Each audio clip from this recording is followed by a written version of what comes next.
একজন সহকর্মী হিসেবে আপনাদের কাছে এটি আমার একান্ত অনুরোধ, কেউ দেশ নায়ক, রাষ্ট্রনায়ক এই কথাগুলো দয়া করে কেউ ব্যবহার করবেন না আমার নামের সাথে। আজকের পর থেকে আমাকে কেউ দেশনায়ক রাষ্ট্রনায়ক হিসেবে ব্যবহার করবেন না। এ কি বললেন তারেক রহমান? বিস্তারিত জানতে আমাদের সাথেই থাকুন। বিএনপির ভারপ্রাপ্ত চেয়ারম্যান তারেক রহমান নিজের নামের আগে দেশনায়ক ও রাষ্ট্রনায়ক উপাধি ব্যবহার না করার অনুরোধ করেছেন। তিনি বিএনপি নেতাকর্মীদের কাছে এই বিষয়ে সতর্কতা অবলম্বন করার আহ্বান জানান। মঙ্গলবার রাজধানীর ডিপ্লোমা ইঞ্জিনিয়ার্স ইনস্টিটিউটে বিএনপি আয়োজিত এক কর্মশালায় ভার্চুয়ালি যুক্ত হয়ে তিনি এই মন্তব্য করেন।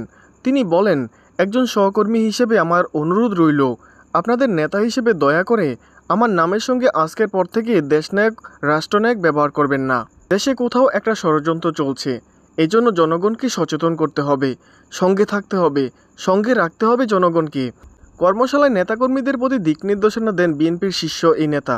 এ সময় তিনি ৩১ দফা বাংলাদেশের ভবিষ্যৎ শাসন, বেকারত্ব দূর করা সহ নানা বিষয়ে আলোচনা করেন।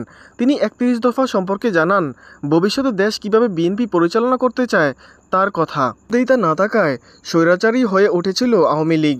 নির্বাচনের জবাবদিহিতা, প্রতিনিধির জবাবদিহিতা নিশ্চিত করাই মূল কাজ হবে। রাজনীতি রোগন হলে অর্থনীতি রোগন হয়, রাজনীতি ও অর্থনীতি রোগন হলে স্বাস্থ্য, শিক্ষা সব ব্যবস্থারই রোগন হয়। তাই জবাবদিহিতা নিশ্চিত করতে হবে সকল জনপ্রতিনিধিদের মধ্যে।